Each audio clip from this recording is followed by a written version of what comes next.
నమస్కారం, నా పేరు శ్రావణి. మీరు చూస్తున్నారు my family outing time YouTube channel. Welcome back to my channel. Please subscribe చేసుకోండి. చాలా మంది అంటూ ఉంటారు కదండి, కూరలో కరివేపాకు తీసినట్టు తీసి పడేసామని. నేనైతే కరివేపాకు కూడా తీసి పడేనని తినేస్తాను. అలా తినే వారి కోసం ఈ వీడియో అండి. కరివేపాకు పచ్చడి చాలా టేస్టీ అండ్ హెల్దీ అండి. స్టవ్ ఆన్ చేసుకుని దాని మీద ఒక గిన్నె పెట్టుకుని దాంట్లో ఆయిల్ పోసుకుని దాంట్లో సరిపడా ఎండుమిరపకాయలు, ధనియాలు, జీలకర్ర వేసుకుని వేగించుకోవాలండి. బాగా అవి కలర్ మారేదాకా బాగా వేగించుకోవాలి. ఈ పచ్చడి మా అమ్మ చిన్నప్పుడు ఎక్కువగా చేసేదండి. నేను మా అమ్మ దగ్గరే చూసి నేర్చుకున్నాను, అందుకని మీకు షేర్ చేస్తున్నాను. ఇది చాలా హెల్దీ అని. చూడండి, ఎండుమిరపకాయలు కలర్ మారిపోయినాయి కదండి. ఇలా వేగాక తీసి పక్కన పెట్టుకోవాలండి. అదే ప్యాన్లో నేను కొంచెం ఆయిల్ యాడ్ చేసుకుని మళ్ళీ కరివేపాకు కూడా వేసుకున్నానండి. నేను ఈ కరివేపాకు తీసుకున్న 3 days తర్వాత పచ్చడి చేశానండి, అందుకే కొంచెం వల్లినట్టు అయినాయి.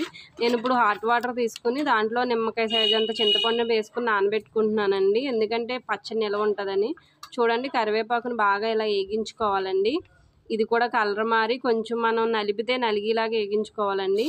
మాకు చిన్నప్పుడు కరివేపాకు చెట్టు ఉండేదండి, అందుకని మా అమ్మ ఎక్కువగా చేస్తూ ఉండేది. మా నాన్నమ్మ వాళ్ళు వేరే ఊర్లో ఉంటారండి, మేము వేరే ఊర్లో ఉంటాం. మా నాన్నమ్మ మమ్మల్ని చూడడానికి వచ్చినప్పుడు ఈ కరివేపాకు పచ్చడి చేయించుకుని పట్టుకెళ్ళేదండి మా అమ్మ చేత.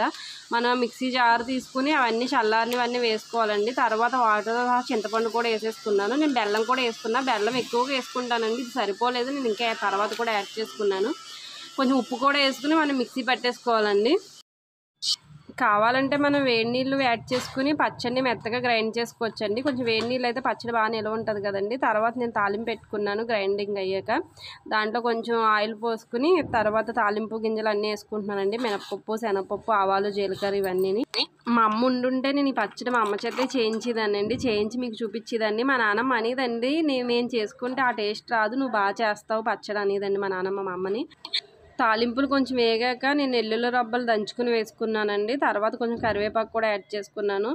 ఎండుమిరపకాయలు కూడా యాడ్ చేసుకున్నాను. ఎండుమిరపకాయలు మీకు ఎక్కువ కావాలంటే యాడ్ చేసుకోవచ్చు. నాకు పచ్చడి ఘాటుగా వచ్చిందని నేను 2 యాడ్ చేసుకున్నాను. మీకు పచ్చడి కారం సరిపోకపోతే ఇంకా యాడ్ చేసుకోవచ్చు. కరివేపాకులో ఉన్న హెల్త్ బెనిఫిట్స్ గురించి నేను ప్రత్యేకంగా చెప్పేదేముందండి, అందరికీ తెలుసు కదండి కరివేపాకు అంటే ఎంత మంచిదో. కళ్ళకి, జుట్టుకి మంచిదని చిన్నప్పుడు నాకు ఎవరో చెప్పారండి. అందుకనే నేను చిన్నప్పటి నుంచి కూడా కరివేపాకుని పడేయకుండా తినేస్తాను కూరల్లో కూడా. ఎందుకంటే నాకు జుట్టు అన్న కళ్ళన్నా చాలా ఇష్టం, వాటికి మంచిదని చెప్పి తినేస్తాను. వీడియో నచ్చితే లైక్ చేయండి, ప్లీజ్ సబ్స్క్రైబ్ చేసుకోండి, షేర్ చేయండి. Thank you for watching.